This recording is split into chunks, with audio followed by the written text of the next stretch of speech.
This is the Morning Shower. Brought to you by Late Night Hump. Let the news wash over you. With Jordan Freed, Brendan O'Brien, and Reena Ezra. These are your ShowerHead Lines.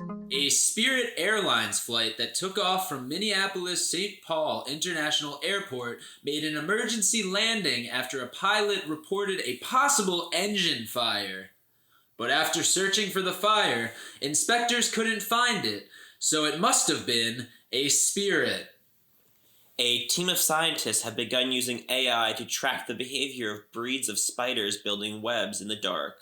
The team deployed night vision cameras and artificial intelligence to study every position of all 8 of a spider's legs during the construction of a web, with the result being a model that can predict the stages of web building based on the posture of the spider's legs. Wow, and here I was all these years, scared of the dark web.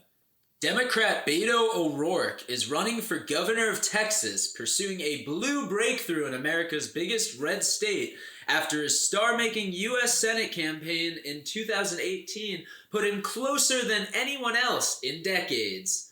O'Rourke looks to complete the Democratic Triple Crown in Texas, lose in the Senate, lose the presidency, and if he's lucky, he'll lose governor too.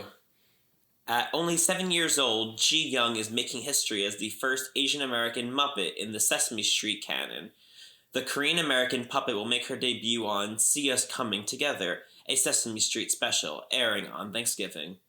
This is the most progressive move the Sesame Street has ever made since they started allowing Eastern Europeans and Blue people Muppets on their show. 2 police officers discovered Asbury Park High School's football coach, Nick Famularo, half naked and trespassing on stadium grounds with a woman who was not his girlfriend early Saturday morning. And after the ordeal, they found human feces on a rug and vomit on some of the football jerseys in the locker room. But come on, is it really trespassing at the stadium when he's the coach? It's his stadium. Let him throw up on jerseys. Let him shit on a rug. He's teaching boys how to be men. I bet it was his girlfriend who reported it to the paper. You know, it definitely wasn't the cops because they like football. But girlfriends do hate when you're found half naked with a woman who is not them. Brass Against, a band known for performing brass versions of rock songs, has issued an apology after its lead singer peed on a fan's face at a festival in Daytona Beach last week. During a set at Welcome to Rockville on Thursday night, singer Sophia Urista pulled down her pants on stage and peed on a willing fan mid-song. It seems that people were certainly pissed off by this series of events, though when it comes to wild concert antics like this, you're into it or you're in not. Democratic Senator Patrick Leahy of Vermont, the longest-serving member of the Senate, said Monday he will not seek re-election in 2022 to the seat he has held for 8 terms. Leahy, 81, said he and his wife Marcelle have concluded that it is time to pass the torch to the next Vermonter who will carry on this work for our great state.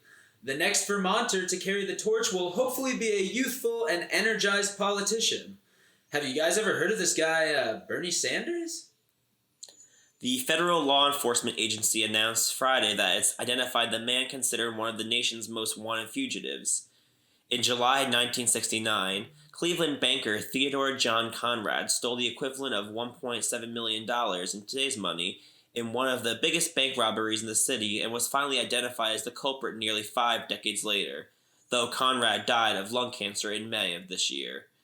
It sounds like this bank-robbing banker got plenty of bank for his buck. A new centrist anti-corruption party appears to be the winner of Bulgaria's parliamentary election, the country's Central Electoral Commission said Monday.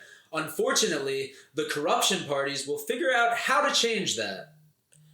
Japan's economic stimulus package will feature a plan to urgently strengthen the chip industry, while the government will also formulate a strategy for storage batteries, Trade Minister Koichi Haguda said on Monday.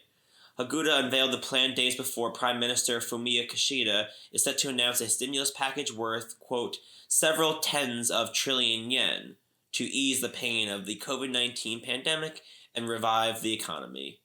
This commitment to increasing chip production is great news because my local 7-Eleven has been out of sour cream and onion Pringles for the past week.